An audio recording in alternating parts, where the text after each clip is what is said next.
Joining us now to provide insight on the latest developments in the impeachment trial is University of the East Political Science Professor Eric De Torres. Professor, thank you for being with us today. Thank you very much for having me in your program. Okay, Professor, to start, what for you were the highlights and main topics that we need to pay attention to that were discussed on the fourth day of VP Sara's impeachment trial? Well, of course, the testimony of yesterday's witness basically would, substantiate the way that we intend to look at the manner by which Article 4 is being, taken upon. But more importantly, I think it's the manner by which how the prosecution starting to slowly establish that of course and of course the defense would also would take note of this, that the authenticity basically of the said video. So that was a clear manner by which for the past few days it was actually established. So it's actually a very strong case and giving points basically to the prosecution in this manner. Well, Professor, with Attorney Zulaika Lopez expected to testify today, what do you think are the key issues or developments should the public watch for during her testimony, given that she is a hostile witness? Well, of course, I think that the prosecution would try to establish basically or find, the facts or information, how was it delivered by the vice president, because she was technically with her during the said time. Probably also I'm trying to anticipate that what was the context by which how it was delivered by the vice president, because if you can see the video, there's really full of emotion and anger on the part of the vice president. So I think the best person on the side of the prosecution to be able to really provide light and information with regard to this is no other than her chief of staff. So I think those are in anticipation. What is she doing there with the vice president? In her recollection, probably what was the context and the mood or the emotions back then by the vice president, because I think that the prosecution would like to solidify the manner by which the threat is actually serious, whether conditional or otherwise. Now, speaking of a conditional threat, Professor, that's actually the argument that defense is heavily anchoring their defense on, right? But alam naman po natin, the burden of proof is still with the prosecution. For you, Professor, do you think that the prosecution should still establish that the Vice President contracted an assassin, that she actually spoke to a person to kill the individuals that she mentioned? Well, it's very important to look at this from the right context. First of all, I think it was clear that the authenticity of the video was established.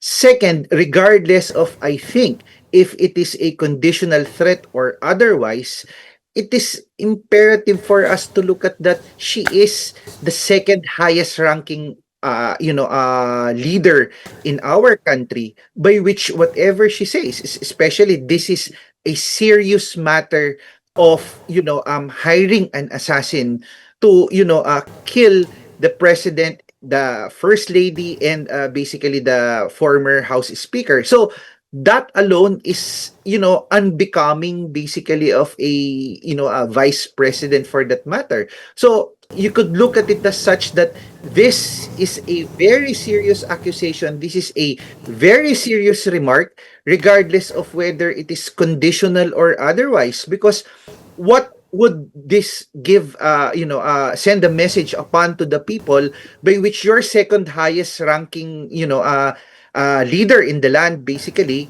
is, having this kind of threat to the president.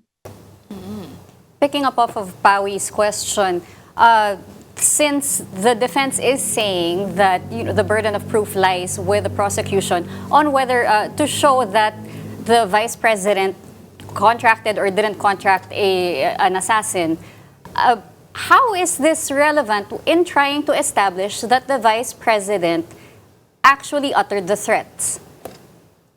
Well, I think they just want to substantiate and justify it based on what will be the outcome of their cross-examine or examining her chief of staff later, because I think it was clearly established already. So it is something that the prosecution needs just to solidify and want to establish basically that perhaps there's a problem, or the vice president, because of probably emotional instability, or basically issues with regard to her behavior. So that's, I think, in anticipation that the prosecution would like to establish by which she utter those remarks and have that kind of press con, so to speak.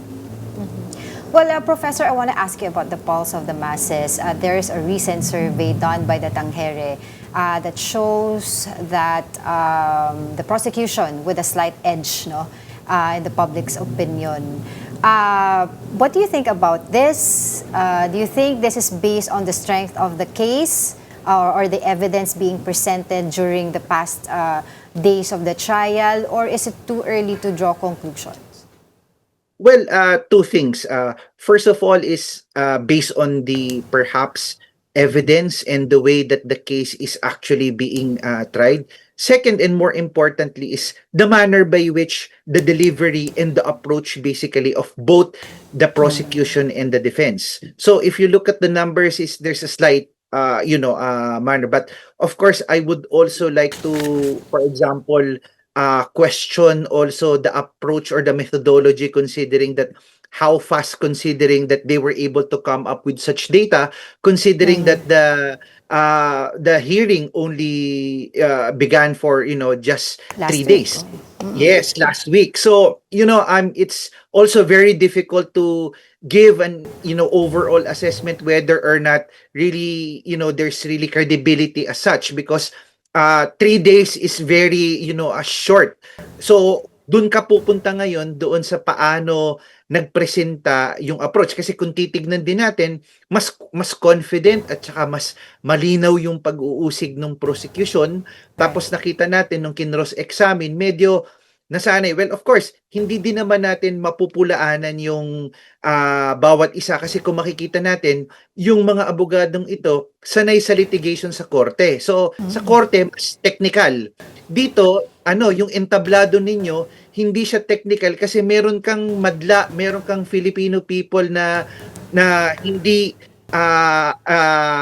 ganun ka-technical na katulad yung audience mo sa loob ng courtroom. So, nakita na-establish ng prosecution, mas malinaw, mas klaro, mas naiintindihan yung kanilang delivery or approach. Kaya, nakagain ng traction. But, of course, assuming that the methodology is okay, kasi ang reservation ko doon is that it's only 3 days. So, it's quite early, and kung paano nila sinamarize and gather all the data. Oo, Prof, kasi actually yung observations din ng iba, no, is that this impeachment trial has become too technical, over-judicialized, parang litigation talaga, may maraming objections on the part of the defense, and then the prosecution, ganun din po.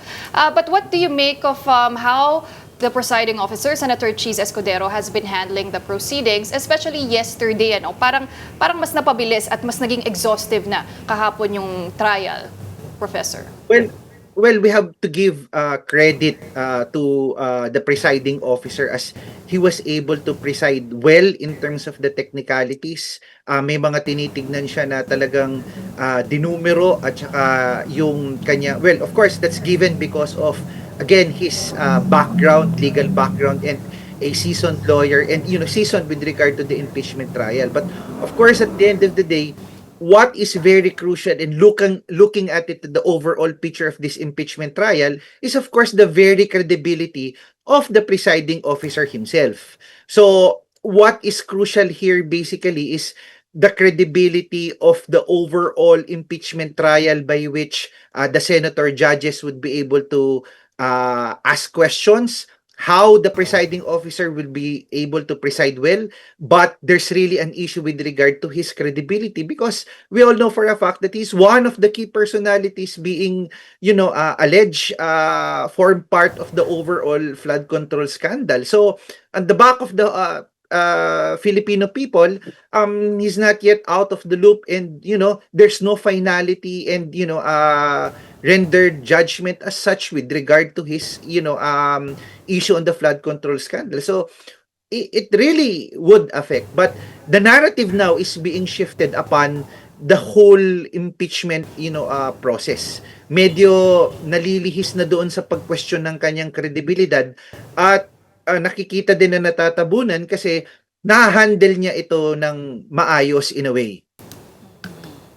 One of the major concerns last week also was the pacing of the hearings. As Pawi mentioned, maraming objections, and it was getting hard to retain public interest because people either couldn't understand what was going on or everything was taking too long. How would you compare last week's proceedings compared to yesterday? I think they're warming up, and at the same time, perhaps this is also a good opportunity for the presiding officer to call a meeting upon to both prosecution and the defense that this is not a courtroom, and this impeachment trial really is really your audience basically is the Filipino people. So you have to make it less technical and less very judicial in approach. And I think both prosecution and the defense has basically or have the responsibility to make their approach more understandable on the part of the Filipino people. Well, to your point, dagdagan ko lang din, Professor, yun nga po, people are tuning out because this procedure has become too legalistic. And as you pointed out, na ang pinaka-importante dito na audience is the Filipino people. So how would the defense as well as the prosecution, kumbaga connect, or related to the public, o kumbaga aside from the senator judges na sila po ang magde-decide doon sa kapalaran nitong case na ito, 'di ba? So papaano po makukumbinse ang mga Pilipino tungkol po dito sa impeachment trial without them tuning out? Sa tingin ko, yung paraan ng pagkumbinse, unahin yung paggamit ng of course, dagdag effort sa kanila, pero part yun ng responsibility nila, yung lengguwahe na mas maiintindihan ng ating mga kababayan. Paggamit ng Tagalog o paggamit ng pag-Taglish, pagkombinasyon ng Filipino at saka English, kung technical yung term o Latin term na mayroon talagang mahirap talaga, pwede nilang itagalog at ganun. So yung interest ng taong bayan later on, kung makikita natin, bababa siya kapag ka naging technical masyado yung approach mo. Mahalaga na dapat gumamit din sila ng lengguwahe na mas maintindihan. Kaya kung mapapansin natin, maganda yung approach ng prosecution kasi tinatagalog, kinukombinasyon niya ng English at saka Tagalog yung lengguwahe.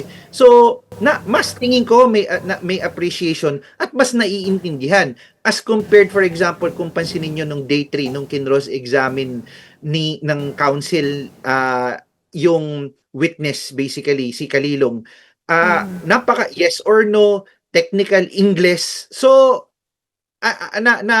tingin ko lalo na sa ating mga kababayan, napaka hirap ng ganitong klasing approach kung sakali. Actually, kahapon, Professor, di ba, nagwaray pa nga si Attorney Ligutan, pero yung defense made an objection, pero inargue naman niya ni Attorney Ligutan na ang waray is part of the Filipino language, kaya hindi rin naman na inaddress yan ni Presiding Officer Cheese Escudero. But Professor, let's talk about the senator judges. There is an observation that some of them appear to be lawyering also for a particular side, especially for the defense. Do you share that sentiment, Prof?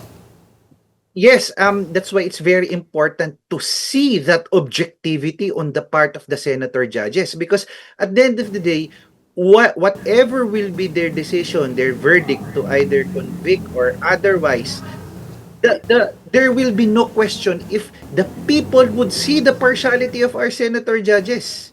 And more importantly, may mga iba ding nakikita na parang they do not have any interest because they're doing something in their respective phones and so on and so forth. So people are watching, people are observing basically because this is you're trying to basically impeach, or you're trying to 32 million Filipino voters voted for her. And her political capital is basically still on a steady level. So you're going and the next basic a presidential by 2028. So the people are watching, the people are observing, and yun nga yung sinasabi natin ano man yung maging desisyon nila, pero pag nakita ng taong bayan, credible, maayos at maganda yung gawa dahil objective sila, hindi yun ka-questionin pero kung ayan katulad na naman diyan sigalot and anticipation, and let us anticipate that it's going to be a challenge with regard to the ruling of the 2/3 of how many will be the threshold of voting to for the senator judges. It's going to be very contentious. Speaking of contentious, we've also seen exchanges between senator judges regarding even questions being asked. Are there right questions? Are there wrong questions? Your thoughts on this, Professor? Well, I hope whether right or wrong, we are hoping that these are substantive questions that would that really has something to do with cases, with the case. And we would also appreciate that senator judges is standing to ask these substantive questions and not just to grandstand. Of course, we all know for a fact that whether we like it or not, this is also a good publicity for them, especially those who would be a re-electionist for 2028. May libre ka ng rito, exposure dito. But regardless of this, I hope their intention should be still focused, objective at all times, and at the same time, the line of questioning is something substantive. Well, how will an acquittal or a conviction impact the political landscape? Our political landscape. Well, definitely, it would have an impact. Two things.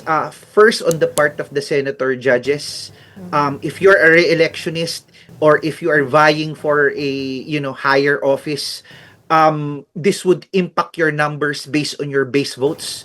We all know for a fact that the vice president or the Dutertes, basically they have their bailiwick is basically Mindanao and half of the Visayas region. So you better think twice again in terms of how you intend to vote. But of course, if the whole impeachment trial would no questions asked because of the credibility, a good approach, partiality, and so on and so forth, whether guilty or acquittal, people will never question. But again, at the end of the day, this will have an impact to those re-electionists, especially on the part of the senators. And of course, more importantly, if you also notice, kung makikita natin, and you pointed out a while ago, yung ibang medyo kumakampi or may leaning, it's not helping because it resonates on the part of the Filipino people that we became more divisive. Nakikita natin yung divisiveness ng mga senador na nagre-resonate din dun sa ating mga kababayan kasi mas nagkakampihan, mas may pagkiling doon sa kung kaninong apelido or kaninong pangalan. Well, speaking of the voting threshold, Professor, some legal luminaries have said that this is now a justiciable issue because Presiding Officer Cheese Escudero has already said that the conviction threshold will be 16 or 2/3 of all members. And he said anyone who disagrees is free to raise this before the Supreme Court. Professor, para sa inyo, when is the appropriate time to raise this before the High Tribunal? I think the right time is now. Let us not wait na kung kailan matagal na malapit na. And we are hoping that the Supreme Court would be able to clarify this because this is a very important matter. ano 'to, mas lalong makakaapekto 'to doon sa lalong sigalot at hatian ng mga tao. So ngayon pa lang, i-establish na at desisyonan na ano ba talaga yung tamang, threshold or bilang. Kasi otherwise it will just be a point of view, opinion of, various legal experts. And it's being used so as to justify and, create a particular narrative. So what better way to do this is that, Supreme Court should step in and basically decide upon it as early as now. Professor, we saw at the senator judges, we saw the impeachment go on for, I think, 6 hours yesterday, and they still weren't able to finish the cross-examination on Attorney Lotoc, and even Attorney Zulaika Lopez is scheduled for today. What do you think we can expect in terms of the timeline that we're looking at on day 5? Yes, this is a very good point. No? I think there was a proposition by presiding officer Senator Escudero that the trial will be moved at 9 a.m. in the morning to 3 so that they can focus on the afternoon on their legislative work. This is actually a very perhaps welcoming, date or schedule, because my fear basically is we're very much focused on this impeachment trial, and we're not focused on looking at the budget. It's the budget season, so we have to be also we monitor, we basically be observants basically of this overall budget process, so as hindi na maulit yung flood control scandal at saka yung mga insertions na yan. So yung worry ko is nauubos yung energy lahat ng ating mga senador dito sa impeachment trial, and hindi na magawa yung ibang mga trabaho, at ang daming trabaho na dapat na gawin na nasa sideline because this impeachment trial is taking too much of their time and energy. All right. Thank you for your time, University of the East Political Science Professor Eric De Torres. Thank you.